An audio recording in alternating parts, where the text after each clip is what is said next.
Assalamualaikum warahmatullahi wabarakatuh. Bismillah, walhamdulillah, wassalatu wassalamu ala rasulillah wa ba'd. Sahabat iman ahabbakumullah, Imam Ibnu Asakir meriwayatkan dalam kitab Tarikh Dimashq satu kisah tentang seorang pemuda yang hidup di zaman pemerintahan Umar bin Khattab radhiyallahu anhu. Pemuda itu dikenal sebagai seorang ahli ibadah. Umar bin Khattab sendiri bahkan sangat kagum dengan ketekunan beribadah pemuda itu. Hampir bisa dikatakan bahwa setiap hari ia habiskan di masjid. Tapi karena dia masih memiliki seorang ayah yang sudah lanjut usia, maka setiap kali selesai beribadah dia harus pulang ke rumah untuk merawat sang ayah. Nah, sahabat iman ahabbakumullah, kebetulan persis di jalan yang selalu ia lewati dari rumah menuju ke masjid atau sebaliknya, di situ tinggal seorang wanita cantik, dzatu mansibin wa jamalin.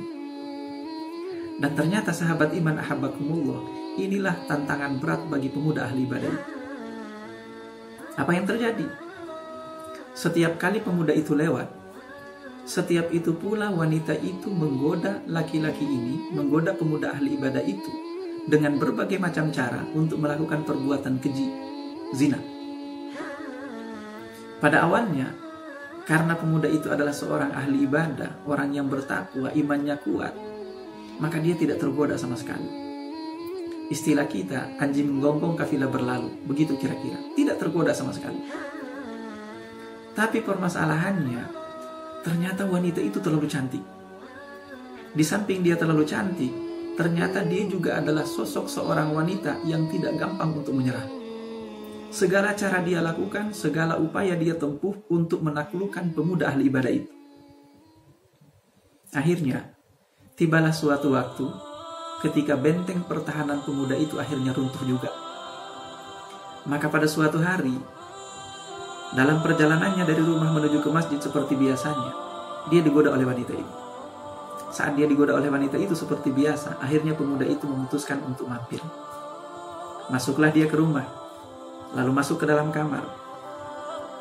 Begitu hendak melakukan perbuatan keji itu, tiba-tiba sang pemuda teringat firman Allah Subhanahu wa Ta'ala yang ada di dalam surah Al-A'raf ayat 201. Bunyi firman Allah itu seperti ini: A'udzubillahi minasyaitonirrajim. Innal ladzina taqaw idza massahum ta'ifun minasyaitani tadzakkaru fa idzahum mubsirun.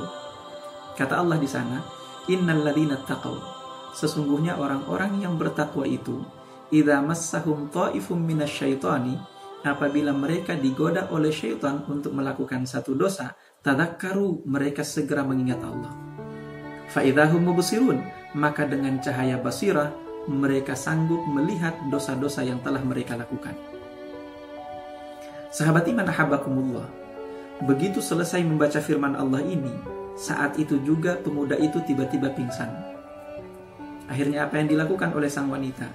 Dia memanggil pembantunya, lalu mereka menggotong tubuh sang pemuda itu, kemudian mereka meletakkannya tepat di depan pintu rumah sang pemuda itu.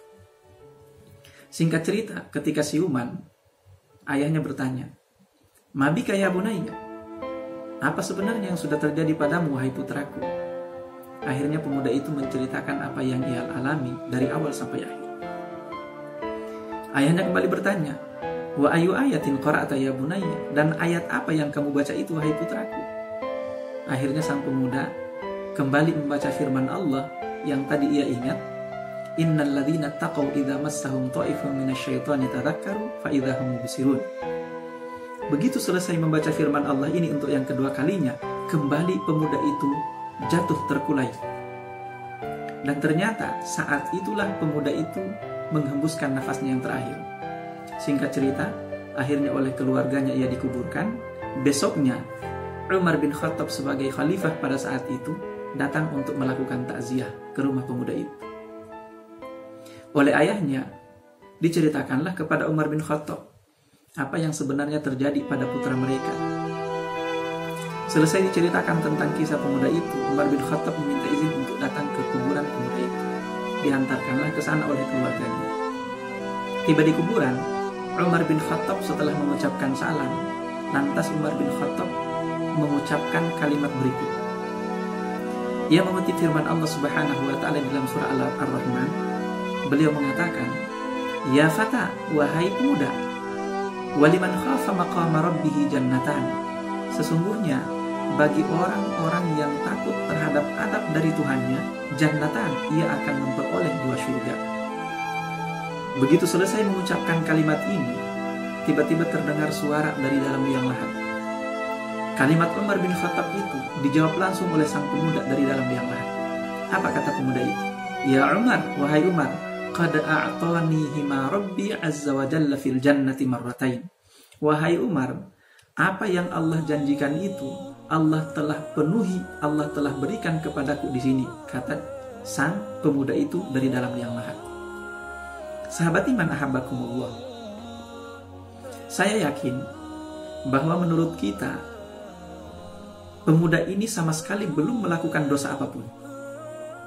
Tapi ternyata disitulah letak perbedaan antara orang yang masih memiliki cahaya basirah yang kuat di dalam dadanya dan mereka yang tidak memiliki cahaya basirah yang kuat. Apa sebetulnya yang membuat pemuda itu kemudian jatuh pingsan? Yang membuat ia jatuh pingsan adalah kesadarannya bahwa apa yang telah ia lakukan itu adalah bagian daripada dosa. Ia menyadari bahwa apa yang telah ia lakukan itu adalah bagian dari apa yang dilarang oleh Allah Subhanahu wa taala melalui surah Al-Isra ayat 32. A'udzubillahi minasyaitonirrajim, wala taqrabuz zina, janganlah kalian mendekati zina. Keputusan dia untuk mampir hingga kemudian nyaris melakukan perbuatan yang keji dan terkutuk itu adalah bagian daripada mendekati zina. Dan dengan kekuatan basirah yang ia miliki, pemuda itu kemudian menyadari bahwa itu adalah bagian daripada dosa, dan itulah yang membuat kemudian dia pingsan. Sahabat iman ahabbakumullah, perhatikan bagaimana cahaya basirah itu bekerja di dalam dada seorang mukmin.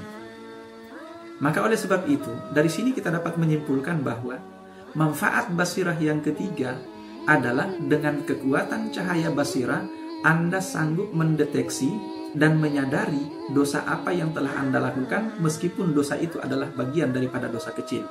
Mudah-mudahan Allah Subhanahu wa taala senantiasa menjaga kita dari noda-noda dosa, membersihkan jiwa, membersihkan dada dan hati kita dari kekotoran-kekotoran dosa. Dengan demikian kita akan diberikan karunia kemampuan untuk senantiasa mendeteksi dosa apapun yang kita lakukan, meskipun itu termasuk bagian daripada dosa kecil. Mudah-mudahan bermanfaat. Assalamualaikum warahmatullahi wabarakatuh.